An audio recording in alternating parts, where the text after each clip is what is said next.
প্রতিশ্রুতি কি তারা ঠিকমতো পালন করতে পেরেছে কিনা আমরা জানতে চাইছি। আমরা দেখতে পাচ্ছি এই সরকার যখন ক্ষমতায় এসেছিল বলেছিল চাকরি প্রার্থীদেরকে আমাদের মুখ্যমন্ত্রীর কাছে কোন রকম নিয়োগের কোন রকম সুরাহা দেখতে পাচ্ছি না। তিনি একটা কথাও খরচ করেননি বেকারদের কাজের জন্য, তিনি একটা কথাও খরচ করেননি শিল্প তৈরির জন্য, তিনি একটা কথাও খরচ করেননি যারা পরিযায়ী শ্রমিক আছে তাদেরকে দেশে রাজ্যে ফেরানোর জন্য। আর সেই পরিস্থিতিতে দাঁড়িয়ে এই ডিওএফআই সবসময় লড়াই করছে, শিক্ষা চাই, শিক্ষার শেষে কাজ চাই। আমাদের এই রাজ্যে এই জেলার বহু পরিযায়ী শ্রমিক আছে গোটা রাজ্য জুড়ে, গোটা দেশ জুড়ে। সেই পরিযায়ী শ্রমিকদের কি হবে? পরিযায়ী শ্রমিকদেরকে বাড়ি ফিরিয়ে আনার কি ভাবনা চিন্তা, কি পরিকল্পনা এই রাজ্য সরকারের আছে? আমাদেরকে প্রশ্ন করতে হবে। এই বিড়ি শ্রমিকরা যারা খুব ন্যূনতম মজুরিতে কাজ করে তাদের বাড়ির ছেলে মেয়েরা কিভাবে পড়াশোনা করবে? তাদের বাড়ির ছেলে মেয়ের পড়াশোনার সঠিক সিদ্ধান্ত এদেরকে দিতে হবে, সিদ্ধান্ত নিতে হবে। সেই কারণে এই যুব ফেডারেশন আমরা দেখতে পাচ্ছি আমাদের এই রাজ্যে দিন দিন বেকারত্ব কোথায় গিয়ে দাঁড়িয়েছে। একটার পর একটা কলকারখানা বন্ধ করে দিয়েছে, নতুন শিল্পের কোনো সম্ভাবনা নেই। কিছুদিন আগে একটা রিপোর্টে দেখেছি আমাদের দেশের যে রেলের যে শূন্য পদ আছে, বড় নিয়োগের যে সংস্থা সেটা হচ্ছে রেল। সেই রেলে এখনো পর্যন্ত 2 লক্ষ শূন্য পদ রয়েছে।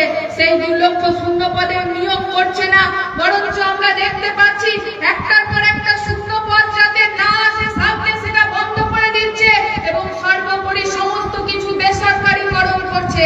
আর এই বেসরকারীকরণের বিরুদ্ধেই আমাদেরকে লড়াই করতে হবে।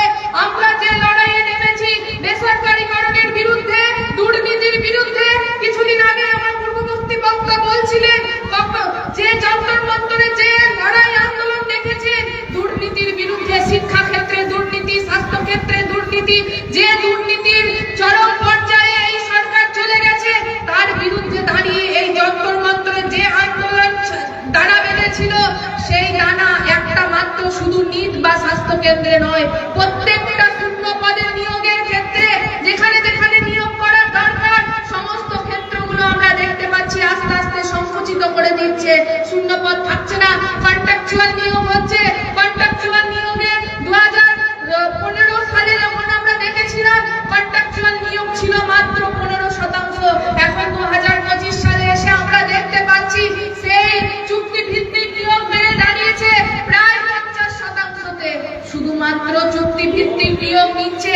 আর আপনার যে 8 ঘন্টা কাজের কথা, সেই 8 ঘন্টা কাজের জায়গায় আপনাকে 12 ঘন্টা খাটিয়ে নিচ্ছে।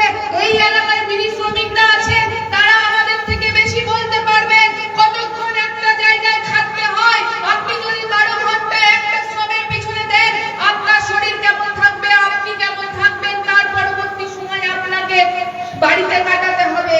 এই যদি আমরা নিয়োগ করেছিলাম শ্রমকোটে 8 ঘন্টা আপনাকে কাজ করতে হবে, 8 ঘন্টা আপনি রেস্ট নেবেন, বাকি 8 ঘন্টা আপনি বিনোদন করবেন। কিন্তু এই কর্পোরেটের যুগে যত পাচ্ছে মানুষকে শোষণ করছে, শ্রমিকদের শোষণ করছে। আর এই শ্রমিকদেরকে ঐক্যবদ্ধ করে যুবদেরকে বাইরে পরিযায়ী শ্রমিক হিসাবে না কাজ করিয়ে নিজের এলাকায় ফিরিয়ে আনতে আমাদেরকেই করতে হবে। এই এলাকায় শিল্পে আরো